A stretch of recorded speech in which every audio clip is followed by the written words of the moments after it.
শুভ সকালবেলা বাদশা ভাই, চায়ের ফাঁকে ফাঁকে সাক্ষাৎকারে আপনাকে অসংখ্য ধন্যবাদ। চায়ের পরিবেশন করেছে।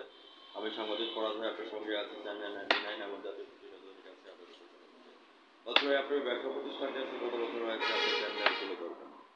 আলহামদুলিল্লাহ, আসসালামু আলাইকুম রহমতুল্লাহ বরকাতুহু। আমার ব্যবসা প্রতিষ্ঠানের হচ্ছে আপনার হতে 20 বছর হলো। হাঁটিটি পাওয়ারে কিন্তু আজকে 18 থেকে 20 বছর পার করে দিয়েছে।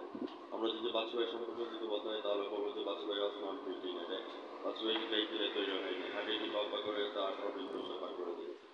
বর্তমানে বাদশা ভাইয়ের ব্যবসা বাণিজ্যের পরিস্থিতি কেমন যাচ্ছে এই কথাগুলো একটু চ্যানেলে তুলে ধরবেন। চায়ের ফাঁকে ফাঁকে সাক্ষাৎকারের মাধ্যমে।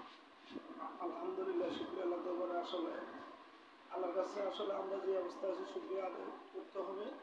ব্যবসা বাণিজ্য আসলে আলহামদুলিল্লাহ, আল্লাহর কাছে যে অবস্থা আছে, ব্যবসা বাণিজ্য আসলে মানুষ যদি কষ্ট করে আল্লাহ পাকে শ্রম দিলে একদিন আল্লাহ এটার মূল্য দেয়।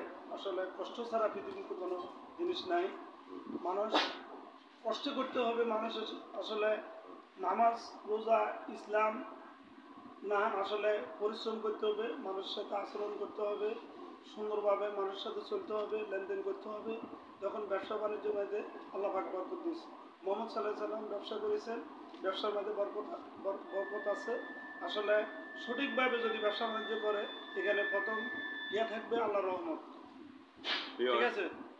বাদশা ভাই যে কথাটা বলতে চাচ্ছেন, পাশ্চাত্য দার্শনিক রাশিয়ান বলেছেন এই পৃথিবীতে মানুষের তিনটি কর্তব্য রয়েছে। একটা হচ্ছে ডিউটি টু গড, তুমি তোমার আল্লাহর হুকুম মেনে চলো। ডিউটি টু প্যারেন্টস, তুমি তোমার পিতা মাতার হুকুম মেনে চলো।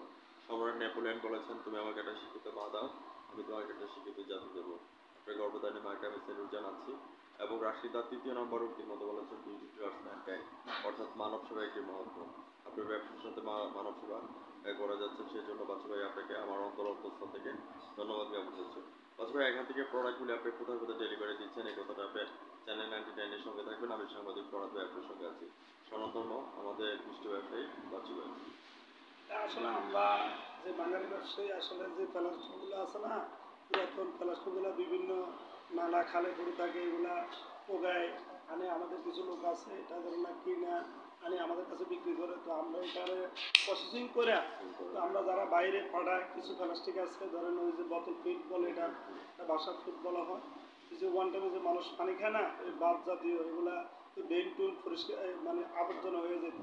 তো আমাদের এটা ধরুন আমরা চীনে পাঠাই, বিভিন্ন রাষ্ট্রে আমাদের যে আছে, এরা এলসির মাধ্যমে পাঠায়, যাদের এটা লাইসেন্স আছে, তো তারা পাঠায়। তো বাইরের থেকে আমাদের আসে, মুদ্রা আসে। আবার আমাদের সরকারের অনেক সময় 3% ভর্তুকি দেয়। বুঝছেন, এটা দেওয়ার উদ্দেশ্য হচ্ছে যে বাংলাদেশ পরিষ্কার পরিচ্ছন্নতা থাকার জন্য।